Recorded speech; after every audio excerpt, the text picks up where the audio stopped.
Is this thing working?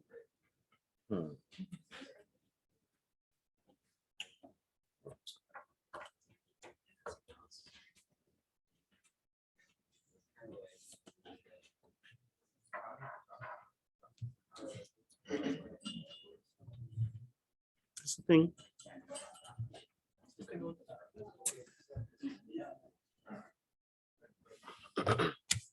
Almost nothing. We just say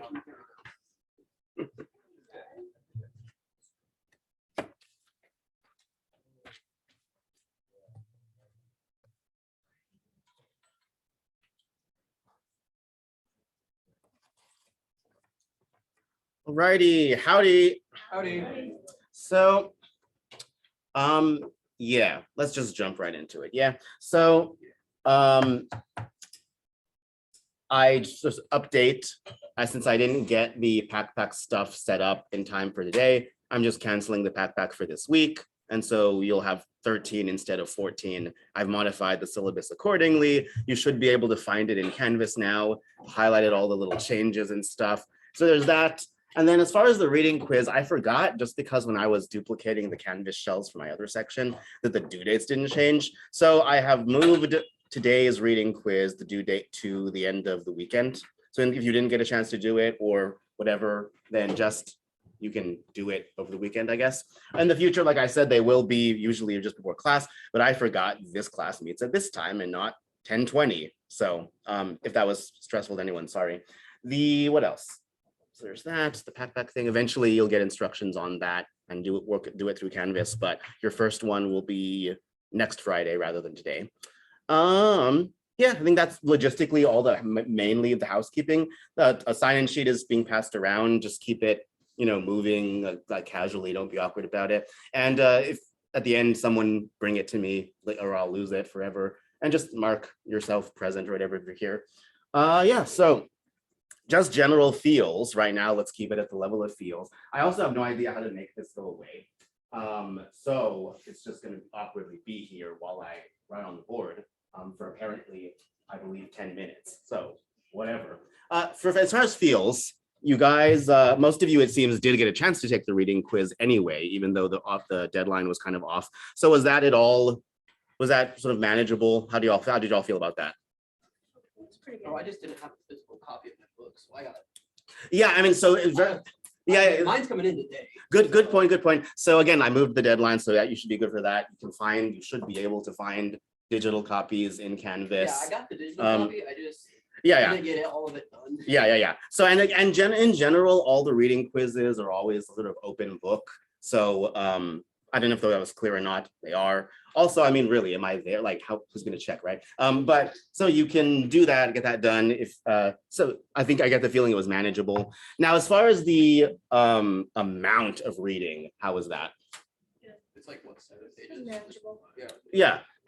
It's the kind of thing whereby if you didn't get to it, that says more about you than me, right? So, I mean, again, no judgment. Just like I feel like if it ever becomes unmanageable, which at points it might, we'll talk and. Just keep me posted on that. What else? Okay, so let's dive in. What kind of feels? How do we feel about the 6 little pages of the prologue of Human Condition? Anyone want to take a stab? Again, there's no right or wrong here. I was just like, I assume most of you have not read something like this before. So how was it? It was a little eye-opening, like the way we are living our lives just as laborers. Okay, that's interesting. So eye-opening brings attention to our laboring. What other feels, impression? That kind of has more of a negative feel to it, whereas in the first page it was talking about like sending a satellite into space, and it said we men are neither wild nor idle in our dreams, and our dreams are decades ahead of us, which I think is cool. It shows human ambition. Yeah, so she begins it by the discussion of this thing that happens in 1957. What happened in 1957?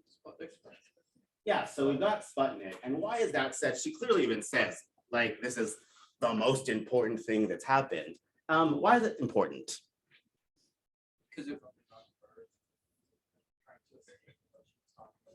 Okay, so Right. So, I mean, if we want to think about space travel in terms of some kind of escape, this is the first, this is the opening scene of Chicken Run. This is like the first try. It's like we're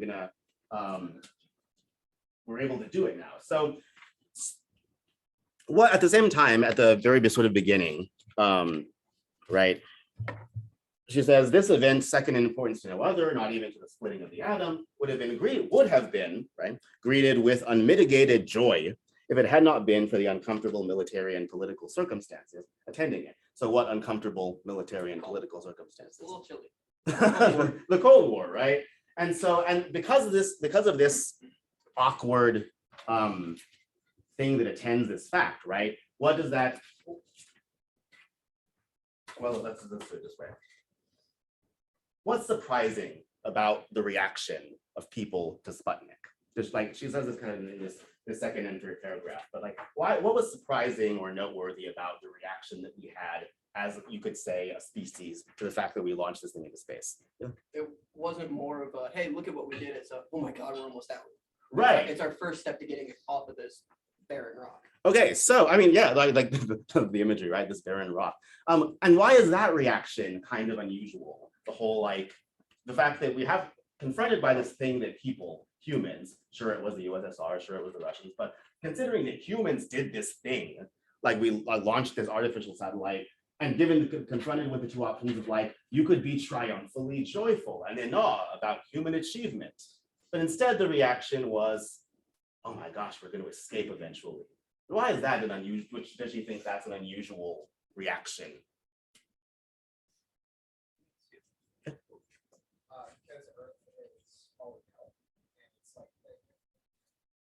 Oh yeah. Did you have something?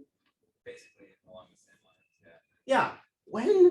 At what point, given that we are these earthly creatures that as far as we know, have always just been here, when did we start thinking about this place, this planet that is literally our home? When did we start thinking about it as a prison? When we started thinking.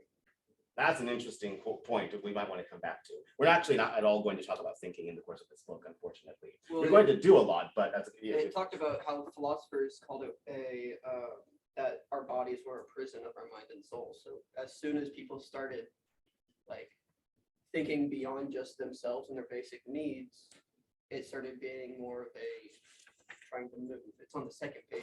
It's right. And so at the same time, so she'll frequently do this, as we'll see as we proceed to read, right? But at the same time, often what she'll do is to say, now this idea or this thing, this tendency, this trend isn't by any means new, but, and then insert here something that makes it kind of different, right? And the point that she's making in that paragraph about saying look, lots of different philosophical and religious traditions have the idea in some form of us being kind of in some sense trapped, right? For a lot of ancient philosophers, particularly of the Platonic sort of way of thinking, it was our body, right? Our souls or spirits, whatever those things are is somehow in this thing we call the body, and then when we die, they go their separate ways, and the glorious ethereal spirit is not free and encumbered by this hunk of junk called the body, right? That's an old view, and just as it might be a similar view to think that there is something kind of prison-y about the earth, right? But at the same time, even though that's historically a thing, and has some precedent for it in our historical ways of looking, now we can actually do it, right? And at the same time, it's not clear that what we're doing or what we're capable of doing, namely leaving the earth, it's not clear how that is connected to the older ways of thinking, right? So what, can we literally get to heaven now? How many light years away is God, right? When you think about it in that terms, it's sort of yeah, of course we did talk like that, but what does it mean that we can now, it's what was that? Even one of the Soviet astronauts at some point, Yuri something. I'm really bad with names. The what? Yuri Gagarin. Yeah. And the idea of I didn't see heaven, could not really right there right next to Saturn, right? So there's this kind of still new, which he wants to bring our attention to. It's true that humans, probably for as long as we've been around, have been able to think in terms of some kind of escape or fugue from our current state. But like someone pointed out, the Earth is all we've ever actually really known. So if you are escaping, what are you escaping into? Like usually, when you're going to escape, it's kind of like there's a fence, the grass is greener on the other side. There's no grass in space. So what are we doing, right? So that leads us to this point about the Earth is the very quintessence of the human condition. That'll make this prologue might be good to go back and reread as we continue to read the book, like not like every day, but like at certain key points, because certain things will make more sense. But we'll talk about this actually Monday, so we don't have to get too ahead of ourselves. But the idea that there's this thing called the human condition. And supposedly, according to Arendt, Earth or earthly nature, more broadly speaking, is quintessentially part of the human condition. And what that can mean, we'll talk about it more Monday, but what at least that part of means is that if we're looking for the conditions, like again, one of the things that Arendt will do a lot, which you'll see as we continue to read, is likes to enumerate, this comes from the tradition of Kant, by the way, the philosopher Immanuel Kant, right? What are the conditions for the possibility of something, right? And when you think about it like that, what has to be the case if we want cell phones, right? We just run off a few, right? What do we need if we want cell phones? The internet. We need a way to like connect to different places. So like, I feel like this is again really bad with dates and in general broad history, so some of you might be able to help. I don't know if we had used I don't know if we had the internet before we made cell phones. well, when we had phones, we laid wire. Okay, so And so, some like, kind of network connectivity. Yeah. Okay, so some kind of network. Now it's fancier and 5G and all that, but we need some kind of network. What else do we need if you want cell phones? Of course, a network might be one thing, but that's thinking 5 steps ahead. That's all, you're already thinking like a programmer, right? Okay, money. So you'll probably need to traffic in some stuff. Power to make the phone run and work. Okay, so electricity, power sources, all these are true. People to use it. I mean, that is an interesting point. It is kind of a given, right? Who's using this? Like, we might also need, for example, heavy metal mines somewhere in China, right? Like, it's cool. Like they were thinking, like, okay, if we want this thing, but they are like our cell phones, things will have you set a certain way. We also need the physical things, right? We need for most of us, for a lot of we need some glass, we need some plastic. So we have to discover petroleum first. There are a lot of things which would be necessary, though not necessarily sufficient conditions for having cell phones. But so that's another way you can sort of think about it, because the contrast of human condition, as we'll see, is going to be something like human nature. So these aren't necessarily contradictory, and a lot of times they're closely related. But so this book, Human Condition, is an example of what we might call philosophical anthropology, right? So anthropology as a science nowadays is, of course, the science and study of humans and hominins, and now also like other sort of primates. In philosophical terms, one of the most classic kind of questions that philosophers have bugged themselves with for a while has been the question something like, what is man? And of course, as you probably noticed, since this is a little older book, that's really the same thing as the question like, what is the human, right? The word man etymologically actually has nothing to do with the male sex per se. So when she says man, she's talking about humanity, all of that. We're talking about the humans, right? Just in case that wasn't clear. So whenever you ask, what is man, right? What is the human? So it's tempting to give an answer in terms of a definition, right? And you'll notice throughout the book, it's going to be really irritating that although she brings to our attention a lot of different words, she very rarely / seldomly gives us concise definitions. So if you're annoyed by that, that's just not going to go away. Sorry. But so for instance, one of the problems with definitions though is that usually sooner or later they always seem to be susceptible to exceptions, right? One of the classical examples is that in the days of Socrates and Plato, the ancient Greek days, the height of classical philosophy, someone, I forget who it was, said that the human, in answer to the question, what is man? And he said, man is a featherless biped right? Like man is a thing that walks on two legs, and for the most part back then, the only things that we knew did that were birds. So we're featherless, right? Now that's an answer. What else? Might count as a featherless biped, though. This chicken. Yeah. Like, so I mean, the joke, you're right, it was Diogenes, one of the founders of cynicism. It's like, pluck the chicken, and it's like, I give you a man. It's like, okay, but that might be one problem with definitions. However, if you think in terms of conditions rather than just the natures, because the nature is usually supposed to be the answer to the what, right? If instead of asking about natures, like what is human nature? In this class, we're going to say that a million times. Like a lot of you are going to say it sort of instinctively. A lot of times when we're going to appeal to things, we're going to be like, that's just human nature, right? Which, to be quite honest, if we think about it, is really just another way of saying, well, that's how the humans are, right? It's not that we discovered something called a nature and then poked it and prodded it until it gave us a delightful, necessary, and sufficient definition for the thing. If instead of trying to do that, which has always been a headache for people ever since they tried to do it, if instead we thought, what are the conditions under which the humans are a thing? Then it makes a little bit more sense to say, well, Earth. Because you'll find that one of the primary ways in which Arendt wants us to kind of think about and conceive of ourselves, or at least part of her argument is that historically the way the humans have usually conceived of themselves is as earthly creatures, right? So I'm not sure if earthly would suggest itself as the main thing about us. It's probably not the main thing about us, but it's definitely a big underlying thing, right? If we want cell phones, we need, amongst all the other things, the wherewithal to make the physical things. And then, of course, as long as we're making the things, the creatures were going to use it.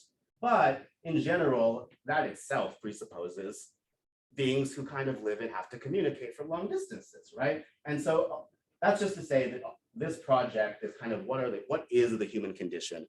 And there's not just one. What are the conditions which make and enable humans to be what we are, whatever that is, because we're probably not going to get a direct answer, but we'll at least have canvassed what our conditions are, right? Not just our state, because of course condition also means like a state, like, oh, what's the human condition is really pessimistic, right? Like you could say things like that and that would make sense. But in this case, we're thinking of conditions more in terms of what are the things that make possible what this whole human thing is about, right? So would like another word for that type of condition be like a characteristic? What is a characteristic of human nature? Not quite, right? Because Earth is a condition of humanity. And well, you could say that, but Earth itself is not one of our characteristics, right? You'd have to say we're earthly or something like that. So it's definitely true that in seeking out the human conditions, we are going to have to grapple with a lot of our characteristics, but there is a sort of distinction that can be made, right? So let's see, what else? So moving on. If we are primarily or for a long time have been earthly creatures, what happens if we're not on Earth anymore?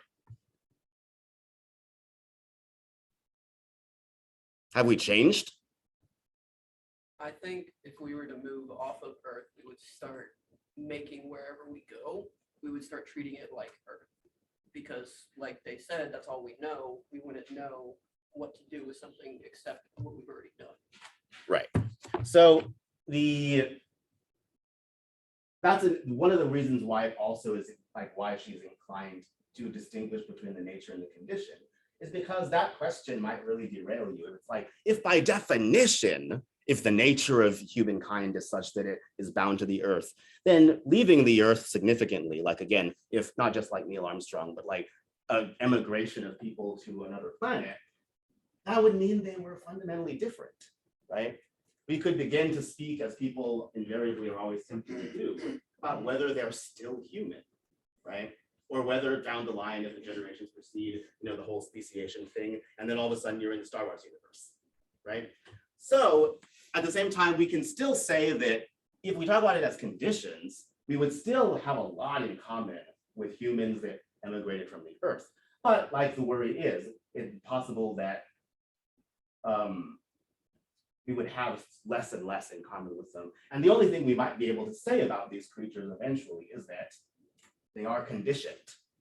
And of course, if we wind up living on space stations or something like that, we'd have to say that unlike the original humans who were conditioned by the fact that they were terrestrial creatures, in such a sci-fi scenario, by no means impossible, we would ourselves become the primary conditioners of what our condition is, right? So that's certainly one reason why we can think about them as different. We may not have to or be able to answer the nature question. We can still answer a lot of the condition questions, but it does show that things would be really different for what we are and the way we sort of are if we left this big thing that has conditioned our existence, right?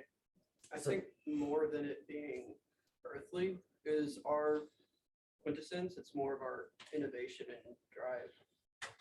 Because going back to the cell phone example, if we wanted to make a cell phone, yeah, we would have to use the materials on Earth, but we first would have to figure out how to get those materials off. And the entire reason we would start getting those materials is because we want to make something better than what we have. So even if we were to have a mass emigration from Earth, then what's powering us is not our earthly nature or our human nature, it's our innovative nature. Right, and again, the claim is that the Earth is the human or the quintessence of the human condition. If you still need or want to talk about natures, we can that would be a relevant distinction, right? Like our innovation isn't one of the things that has conditioned us, although maybe to some extent has. It's more like that's where we're talking about the characteristics, right? Are there fundamental characteristics? And we will talk at a later point in the book about that whole process of what it takes to make something and the kind of mental picture you have to have if you want to make something and all of that cool stuff. So all cool insights. I promise we'll get to a number of them, right? Now, let's talk about the world, right? Because although I don't think that she says it in this particular section, we're going to find that the Earth and the world are not the same thing. So when she starts talking about the world, she uses this word, artifice.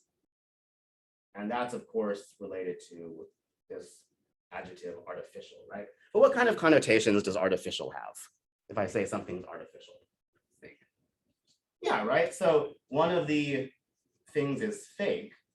And the point that she seems to make is that, so we want to contrast Earth and the world, and we'll also want to talk about life. I think, let's see, where does say this? The human artifice of the world separates human existence from all mere animal environment, but life itself is outside of this artificial world. And through life, man remains related to all other living organisms. So what is this dichotomy or this contrast between life and the world? And what does it literally kind of mean to say that it's an artifice? Does it mean that the world's fake? It's just created. So yeah, it's literally, manufactured, right? We could think of other words for manufactured. We can use the word create, although it's a complicated one. It doesn't mean that everything's fake, right? Like this whiteboard is very real, even though it was made in a factory, right? This carpet's very real, even though we made it in a factory. Have we managed to make life in factories yet? So one of the things that means in contrasting this is to say that on one hand, if we're thinking not in terms of natures, but just one in terms of conditions, but also just descriptively about how we could try to differentiate humans from the rest of the living animal things on planet Earth, is that we make this world around us. I mean, unless one of you has like a piece of fruit or something in your bag, it seems very likely that everything in this room besides your bodies is probably made in a factory, right? At some point, or by, a cool vendor on Etsy or something. But the point is it was made, right? And yet this is what we know, right? We're going to go out, we're going to walk into the very manufactured landscape and all of the post oak trees that weren't originally here, but because we like post oaks for some reason, planted them all here. And you're going to go driving, you're going to go drive home, you're going to maybe go to HEB, and we're going to move about in this world which more or less we entirely made. And I mean, we in the sense of humans, right? I didn't make this stuff, I'm not that talented.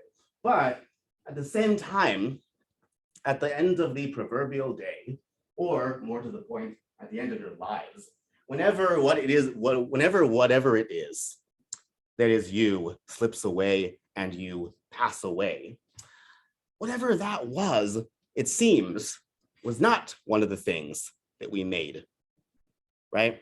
So even with all of our ability to manufacture stuff and to make literally the whole world around us, there's still a tether to the natural world in that one of the things we did not make, and one of the things we've not managed to make, and one of the things that still kind of boggles our imaginations is that we didn't make life, right?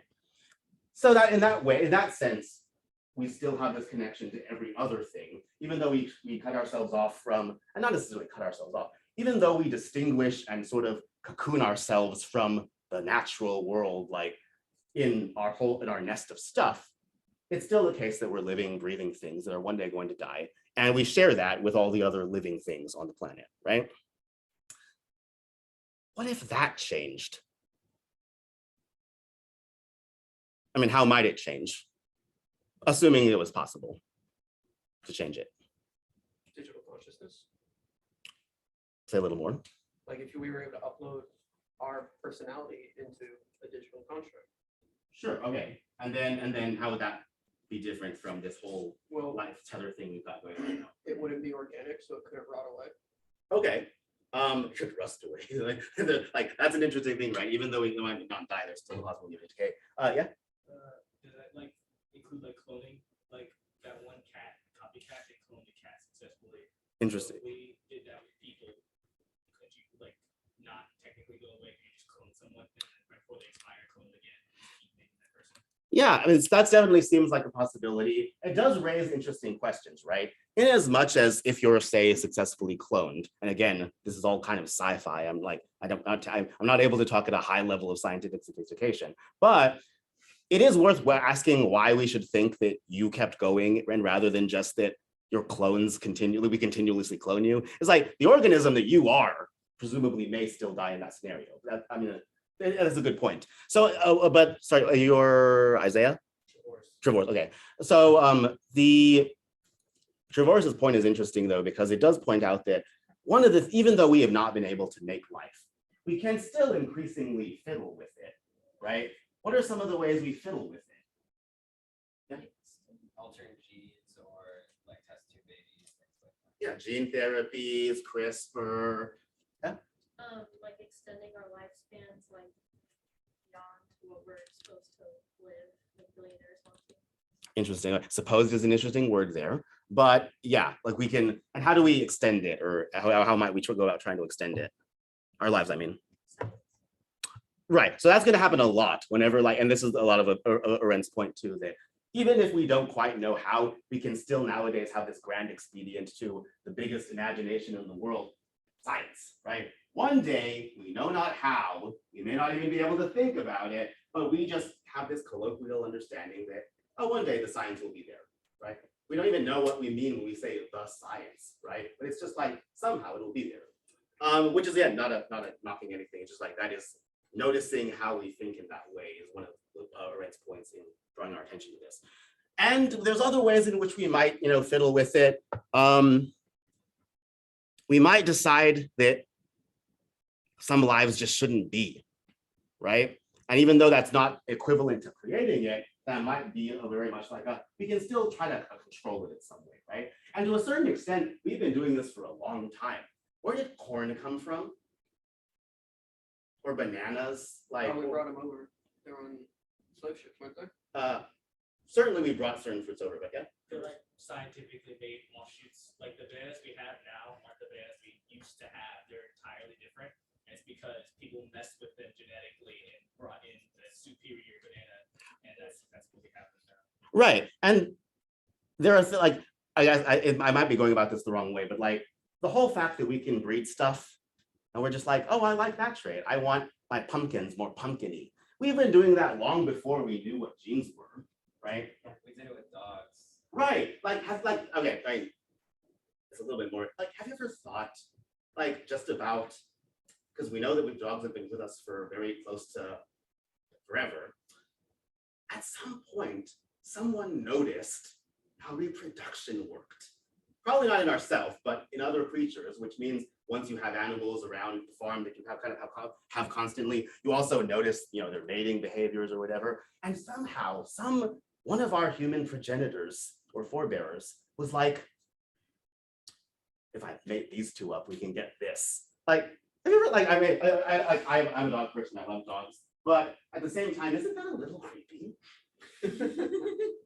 It's just like you see a plant or you see an animal that you kind of like, and is your first impulse just like, I bet we can breed that selectively. It's just a little weird, right? But at the same time, it doesn't matter that it's weird. It happened thousands and thousands of years ago. What to us is just the way things have always been. And yet, since very close to the beginning, we've been able to fiddle with life in certain ways, right? Now, of course, we can cut to a lot of the middle people, and we don't even have to do like the gross and the kind of work of doing generations of breeding, right? Just think about that. Sorry, I'm just like now I'm thinking about it for the first time in a long time, and I'm just like, whoa, we are weird. But nevertheless, so there are still ways in which we can modify and try to fiddle with life. Now, let's talk about this because I always run out of time. But let's really quickly change gears real quick, because we're talking about the distinction between life and between the world as we make it and the fact that this is all taking place on Earth. But while we are at it, let's do a little quick exercise. It will be weird, but hopefully useful. If I say, so what does it mean to take something for granted? What does it mean to take something for granted? Yeah. You're not grateful for it. So there definitely has the implication, right, that you're ungrateful, or that there's a kind of ingratitude implied by the statement. Maybe not always, but definitely that's one thing. What else does it, or what kind of uses does it have? Yeah. It's like looking back at something at a time that you will not be able to ever go back to, and feeling like you were ungrateful at that moment. And now you are realizing that that was wrong, that you needed to appreciate it more. Sure. I mean, and it's not always like not always that you can never go back, right? It's a very much a little bit, I don't know if any of you had this experience, right? But like even growing up and then moving to college or something, and then just realizing like, oh, it's no longer the day that I can just walk downstairs and into the kitchen and all of a sudden there's mom, right? And so therefore you have to institute other things like I should call her or things like that. And yet for your whole life, do we normally, like growing up for the whole thing, is it just like, mom might not be in the kitchen? Like we don't really think that, and that would be really stressful for a kid to constantly be thinking about. But that's another example, like you're pointing out, of taking something for granted. Yeah, worse. That it's expected. Okay, so yeah, so there's lots of expectation involved. So yeah, and over here, It's valuable. not sure about that one. Let's get that one. Yeah. It's like something you don't notice necessarily. Okay, so in as much as we also expect it, we don't notice, maybe it's not noticed. Yeah. The way I understood it was understanding the potential of the moment after it's passed. That sounded really deep. I like that. Yeah, I think it fits in though with what we're saying about those kind of. There's definitely a kind of retrospective character to it, because you never in the moment think I'm taking this thing for granted. It's always sultry and like it's always elephant walk or something. It's just like I took this for granted, right? So, but at the same time, what are we taking?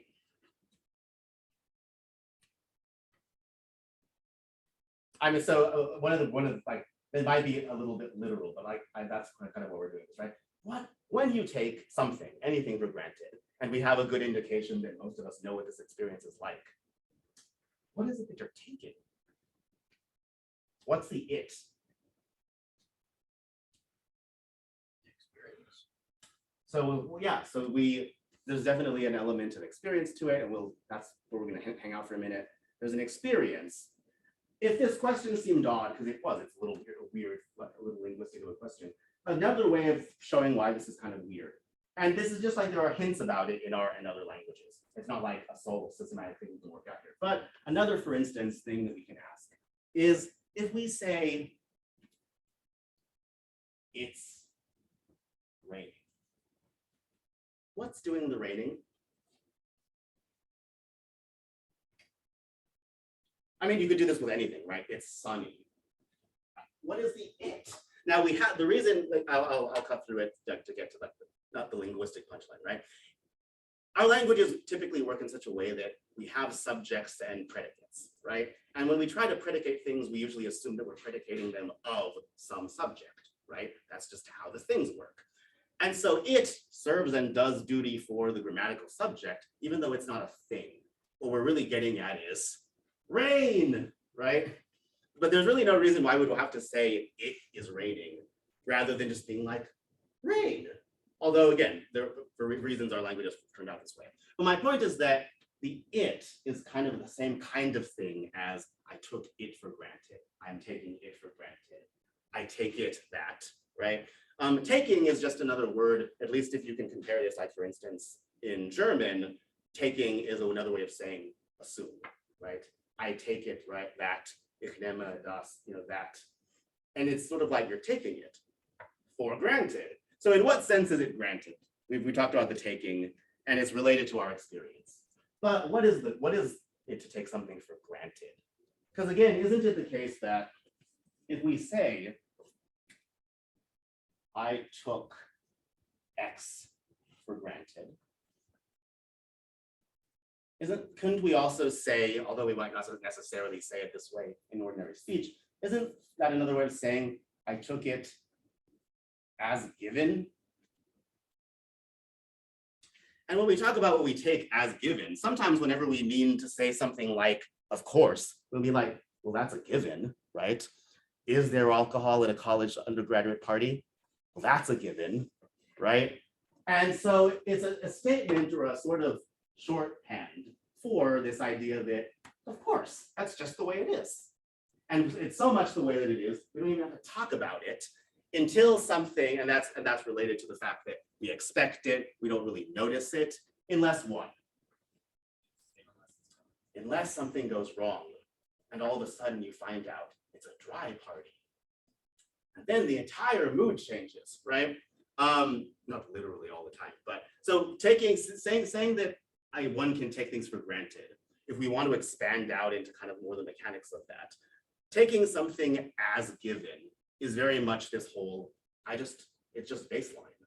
And I only notice or care if it doesn't go that way, in which case I want answers, right? But as long as nothing goes wrong, as long as freezing water doesn't start boiling or time doesn't start going backwards, we're just like, yeah, whatever, just baseline, not even noticing it. So in that sense, though, you can say that, and this is what Arendt kind of draws up, and this is one of the idioms she uses, it's very much the case that we can say that we each just kind of mechanically experience, well, we experience our experience as given. And another way of saying that is that we experience our experience as a gift. Because a gift is something that's given, right? That's, it's a passive perfect form of, to give. So what might it mean to say, though, that we experience at least our life, possibly other things, like I'm writing it out here to all of our experience, but what does it sort of mean, or what might it mean to try to understand your life or your experience as a gift?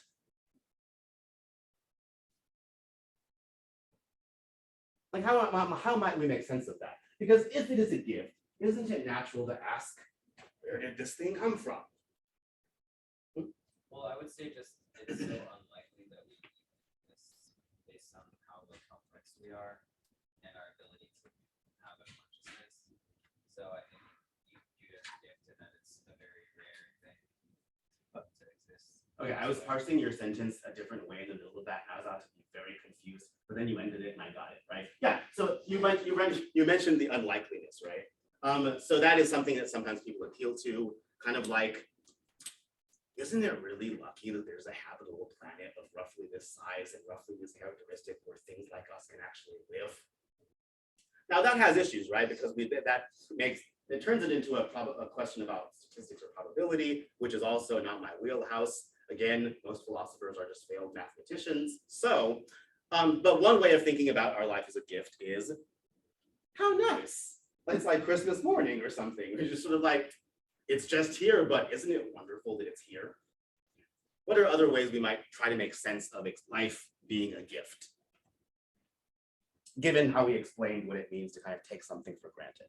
Like on the opposite side of the coin, what you say of the probability, you can take it as a higher power that's given us this gift, so it's not a probability, so it's something that's given this to us. Right. One of the oldest ways of articulating this kind of weird thing, the fact that we just have to experience our life as here, as just something given, is God gave it to us, right?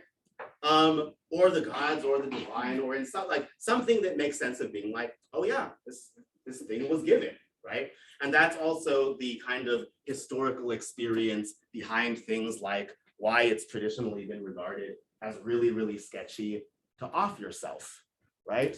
Because it's like, what are you doing with the gift, right? And I'm not, spreading doctrine or anything. I'm just like, there are real, given the kinds of creatures we are, there are real experiences and questions and quandaries behind why we talk certain ways. And it's a very natural way, if we're talking about a gift, to ask who or what the giver is, right? So that's one interpretation of the idea of life as a gift is this thing is surprising and kind of unlikely. Isn't it cool that it's here, kind of like a stocking stuffer? Or you can skip the stocking and be like, wait a minute, where's Santa, right? Different ways of looking at it. What might another way of looking like? I'm not sure how many there are, but I'm pretty sure there's at least one more. So let's press on a little bit. What is another way of given all that we've said, how else might we think about or sort of make sense of the idea of life as a gift? One way I see it is I have not done anything physically to create my own life because that was my parents. That was them. So my living was given to me. I didn't do anything. It's like manifested. Yeah, no, that's a really good point, which I think, I don't know when exactly it's going to come up, but it will come up in our reading, right? So a big way of saying, just like we've been talking about, one, we can ask questions about where did this gift come from? That leads us very naturally into age-old questions about the divine. Or we can just point out the sheer oddness of the fact that we exist. And the fact that so far as we know, we're kind of the only shaved apes around doing this weird pondering thing, wondering about where we came from. I have no doubts that my dog does not give a damn where she came from. What matters is whether I'm making sausage, right? Which is amazing. I wish I had such single-pointed devotion to anything. But on my dog Bonnie's radar of what am I? Where am I going? I don't think that's probably, I mean, we can't know for sure, but I don't think that's one of the things, right? But similarly, what's your name? Thomas. As Thomas was pointing out, and I'll just insert some stuff you didn't exactly point out, but we'll get to what you pointed out, is that I just experienced this thing as here, and also I didn't do anything, right? It's not like I'm incapable of doing things. I can also recognize when I've made mistakes and be like, oh yeah, I did that. It's unpleasant, but I know exactly how this happened. This thing we're called experiencing life is something which none of us seems to be intentionally creating. If you were intentionally, if you were making up your experience as you were going along, who of you would really, as a first thing, fantasize or imagine being here, right? You're clearly not making this up. I am far too bizarre and original for this to be something that you just made up for fun, right? But in as much as you're just experiencing me talking at you and I'm experiencing you stare at me, there's something kind of interestingly passive about this. Of course I can do things, and in that sense I'm active, but the fact that I am constantly having a never-ending procession of experiences, which include all kinds of others in the world, that's not something of my doing. At least if it is, I'm really bad at it. Or I guess good at it, depending on how you look at it. But at the same time, doesn't that sort of also explain the fact that we have lots of expectations that are probably unjustified, but are just based on how we've been living life up to this point? And we're also persistently ungrateful about it, because on one hand, even though we didn't do anything to make it get started, there's not really much to do anyway, right? We haven't figured out where it comes from, so we have no idea whether there's anything or anyone to be grateful to. So usually when we have these kinds of experiences where we're thinking about our experience, it's just like, well, what do I do with that? And then class ends and then we don't have to think about it anymore. But in as much as we take our life and our experience as given, that is kind of why we're so easy to throw for loops experientially, right? And however, again, so this is all kind of to the point of saying that, as Thomas pointed out, if we could know that we did something, like if we knew, for instance, not just that our parents happened to conceive us, but that they also, put us through gene therapy as a zygote so that, we would not have asthma when we were 7, that would seem a little bit more like, okay, I mean, it might be a gift, but it's a bit more specific, right? And then of course, you know who to blame when something goes wrong with your genome. And if we did something, right? Like I brought up the whole point of like one of the historical reasons or sort of these experiential reasons for why suicide has been so taboo is because one of the sole things you can do with your life and experience, if short of really radically trying to change it, is just to end it, right? And to unplug, right? And that has always been an expedient humans can make use of, but for the self-same reason that we're like, look, we don't know where this thing came from. Also, most of the time it's pretty cool. Like even when I'm having a bad day, I'm just speaking for myself, perhaps I have a weak constitution. Even when I'm having a bad day, I'm still having a day, right? And the fact that I'm having a day at all, I could choose to see as somehow remarkable. Kind of like, wow, David's in such misery. How cool, right? I mean, that's not the most natural way to think about suffering, but in as much as suffering is an experience, it's not fake, right?